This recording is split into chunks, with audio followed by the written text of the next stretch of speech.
ಎಲ್ಲರಿಗೂ ನಮಸ್ಕಾರ. ಶಾಂತ ಯೂಟ್ಯೂಬ್ ಚಾನೆಲ್ಗೆ ಸ್ವಾಗತ. ಲೈಕ್ ಅಂಡ್ ಸಬ್ಸ್ಕ್ರೈಬ್ ಮಾಡಿ. ನಾನು ಇವತ್ತು ಮಸಾಲ ಶೇಂಗಾ ಬೀಜ ರೆಸಿಪಿಯನ್ನು ಮಾಡ್ತಾ ಇದ್ದೀನಿ. ಅದಕ್ಕೆ ಬೇಕಾಗುವ ಸಾಮಗ್ರಿಗಳು: 1 ಬಟ್ಟಲು ಶೇಂಗಾ ಬೀಜ, 2 ಸ್ಪೂನ್ ಕಡಲೆಬೇಳೆ ಹಿಟ್ಟು, 1 ಸ್ಪೂನ್ ಅಕ್ಕಿ ಹಿಟ್ಟು, 1 ಸ್ಪೂನ್ ಅಚ್ಕಾರದ ಪುಡಿ, ಕರಿಯಲು ಎಣ್ಣೆ, ಉಪ್ಪು, ರುಚಿಗೆ ತಕ್ಕಷ್ಟು ಉಪ್ಪು, ಸ್ವಲ್ಪ ಕರಿಬೇವಿನ ಸೊಪ್ಪು, ಜೀರಿಗೆ, ಚಾಟ್ ಮಸಾಲ, ಅಜ್ವಾಯಿ. ಬೇಕಾದರೆ ನಾವು ಕಲರ್ ಫುಡ್ ಹಾಕ್ತಾ ಇದ್ದೀನಿ, ಇದು ಆಪ್ಷನಲ್ಲ. ಮೊದಲಿಗೆ ಒಂದು ಬೌಲ್ ತಗೊಳ್ಳೋಣ. ಒಂದು ಪಾತ್ರೆ ತಗೊಂಡೋದಕ್ಕೆ 1 ಬೌಲ್ ಶೇಂಗಾ ಬೀಜ, 2 ಕಪ್ ಕಡಲೆಬೇಳೆ ಹಿಟ್ಟು, 1 ಕಪ್ ಅಕ್ಕಿ ಹಿಟ್ಟು, ಅಚ್ಕಾರದ ಪುಡಿ ರುಚಿಗೆ ತಕ್ಕಷ್ಟು, ಸ್ವಲ್ಪ ಜೀರಿಗೆ, ಚಾಟ್ ಮಸಾಲ, ಅಜ್ವಾಯಿ,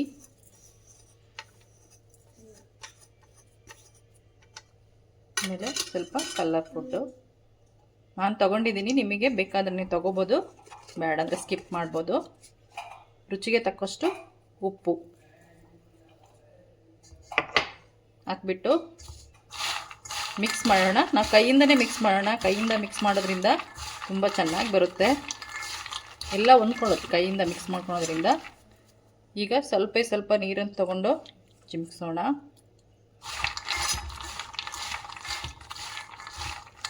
ನೋಡಬೇಕಾ ಮಸಾಲ ಕಡಲೆ ಬೀಜದ ಬರೋವರೆಗೆ ನಾವು ಸ್ವಲ್ಪ ನೀರು ಹಾಕ್ತಾ ಅದನ್ನ ಕುಲುಕಬೇಕು.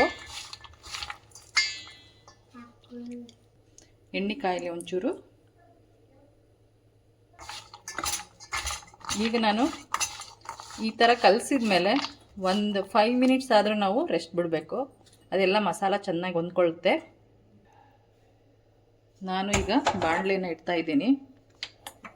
ಗ್ಯಾಸ್ ಸ್ಟವ್ ಆನ್ ಮಾಡಿಬಿಟ್ಟು ಕರಿಯಲು ಎಣ್ಣೆಯನ್ನು ಹಾಕ್ತಾ ಇದ್ದೀನಿ. ಇದು ಎಣ್ಣೆ ಚೆನ್ನಾಗಿ ಕಾಯಲಿ. ಈ ಮಸಾಲ ಶೇಂಗಾ ಬೀಜ ಸಾಯಂಕಾಲ ಟೈಮಲ್ಲಿ ತಿನ್ನಲು ತುಂಬ ರುಚಿಕರವಾಗಿರುತ್ತದೆ. ಈವ್ನಿಂಗ್ ಸ್ನ್ಯಾಕ್ಸ್ ಆಗಿ ಉಪಯೋಗಿಸ್ಕೋಬೋದು. ಟೀ ಜೊತೆಗೆ ತುಂಬ ಚೆನ್ನಾಗಿರುತ್ತೆ. ಮಕ್ಕಳಿಗೆ ಇಷ್ಟಪಟ್ಟಾಗ ಬೇಗ ಒಂದು 10 ಮಿನಿಟ್ಸಲ್ಲಿ 10 or 15 ಮಿನಿಟ್ಸಲ್ಲಿ ನಾವು ಈ ಮಸಾಲ ಶೇಂಗಾ ಬೀಜವನ್ನು ಸೇಮ್ ಬೇಕ್ರಿ ಸ್ಟೈಲಲ್ಲಿ ನಾವು ಮಾಡಿಕೊಡ್ಬೋದು.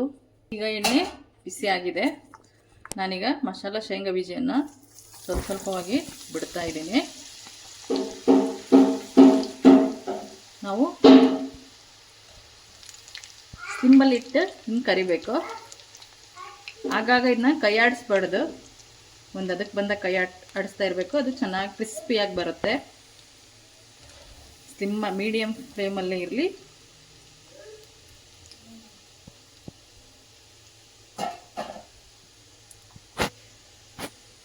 ಇದೆಲ್ಲ ಬಬಲ್ಸ್ ಎಲ್ಲ ಕಮ್ಮಿ ಆಗಬೇಕು.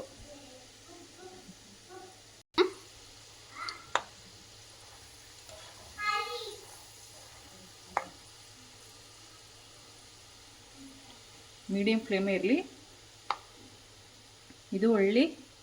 ಇದು ಒಳ್ಳೆಯ ಹೆಲ್ದಿಕರ ಆರೋಗ್ಯಕರ ಸ್ನ್ಯಾಕ್ಸ್.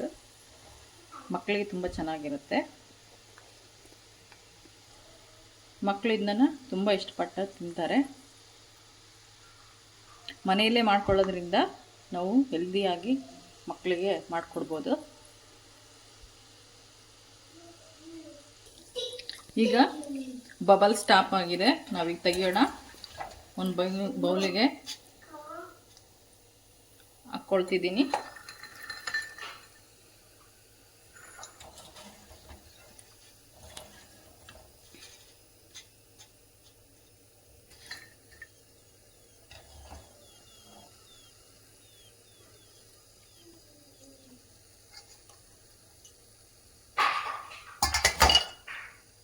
ಈಗ ನಾನು ಕರಿಬೇವಿನ ಸೊಪ್ಪನ್ನು ಹಾಕ್ಕೊಳ್ತೀನಿ.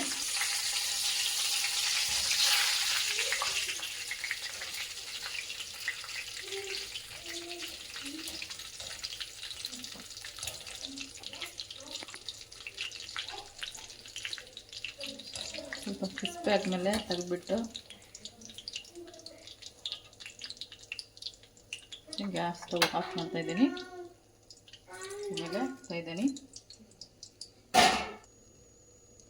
ಧನ್ಯವಾದಗಳು.